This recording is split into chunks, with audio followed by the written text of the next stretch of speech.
لوگ اکثر یہ سوال کرتے ہیں کہ تہجد سے معجزے کیسے ہوتے ہیں۔ اللہ تعالیٰ آخر کن لوگوں کو تہجد کی توفیق دیتا ہے؟ وہ تہجد کی دعاؤں کو قبول کب فرماتا ہے؟ وہ کیا نشانیاں ہیں؟ تو سنو، تمہارا رب فرماتا ہے، کون ہے جو مجھے رات کی تنہائی میں پکارے، میں اس کی تقدیر پلٹ دوں، میں اس کا نصیب بدل دوں۔ کون ہے جو مجھ سے سوال کرے، میں اس کو عطا کروں۔ تہجد ایک وہ واحد ایسا نشانہ ہے جو کبھی بھی اپنے ٹارگیٹ کو مس نہیں کرتا۔ رات کی تاریکی اللہ پر یقین رکھنے والوں کے لیے وہ روشنی ہے جو معجزات کی راہ دکھاتی ہے۔ اور اگر تمہارا دل یہ گمان کرتا ہے کہ یہ کب اور کیسے ہوگا، تو جان رکھو کہ وہ عرش کے خزانوں کا مالک کن کی طاقت رکھنے کے باوجود بھی اگر تمہیں آزما رہا ہے تو سمجھ لو کہ اس دیری کے پیچھے بھی کوئی حکمت پوشیدہ ہے۔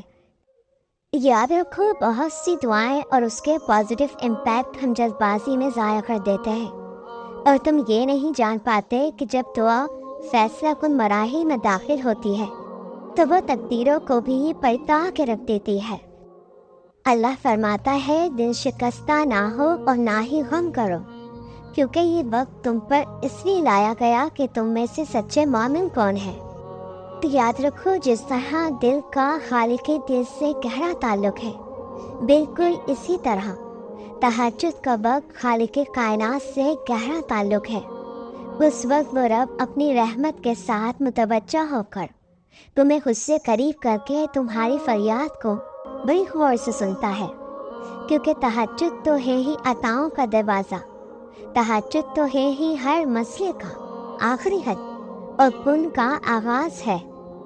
نبی کریم صلی اللہ علیہ وسلم نے فرمایا، اللہ فرماتا ہے، ابن آدم تو میری عبادت کے لیے یکسو ہو جا، تو میں تیرا سینہ بے نیازی سے بھر دوں گا اور تیری محتاجی دور کر دوں گا اور تیری دعا کو قبول فرماؤں گا۔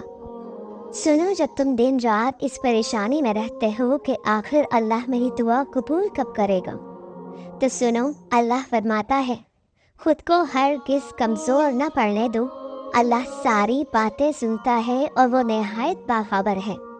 یاد رکھو، اللہ از دی بیسٹ لسنر۔ اللہ کا انسان کے ساتھ اتنا ڈفرنٹ، اتنا انر والا تعلق ہے نا، کہ جب تم تہجد کے وقت اس کے آگے روتے ہو تو وہ تمہارے آنسو اتنے قیمتی رکھتا ہے کہ یقین کرو پھر وہ ایسے تقدیریں بدلتا ہے کہ انسان کی خود کی عقل حیران رہ جائے۔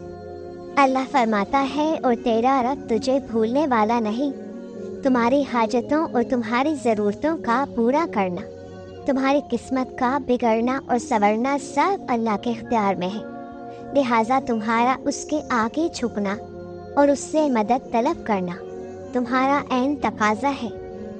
یاد رکھو، رب کی طرف سے تہجد میں سکون ملنا عبوریت کی بڑی خاص نشانی ہے۔ جب لگے کہ دامن خالی ہے اور امیدیں تم نے ہاری ہیں، بس کچھ مت کرنا، صرف خاموشی سے سجدہ تہجد لگانا، وہ تم کو راہ دکھائے گا، وہ تمہاری بگڑی بنائے گا، وہ تمہاری قسمت کو پلٹائے گا اور تمہارا خالی دامن بھر جائے گا۔ قبولیت کی ایک نشانی تو یہ بھی ہے کہ جب تم زمانے کے آگے جھکنے کے بجائے، در در جھولی پھیلانے کے بجائے، لوگوں کے آگے گرنے کے بجائے اس عظیم رب پر یقین رکھ کر صرف اسی کے آگے جھکتے ہو، راتوں میں اٹھ کر اسے مناتے ہو، تو جان لو کہ بہت جلد اللہ تم پر اپنا کرم فرمانے والا ہے۔ یاد رکھو، ہر گزرتا ہوا دن تمہیں تمہاری منزل کے قریب کر رہا ہے۔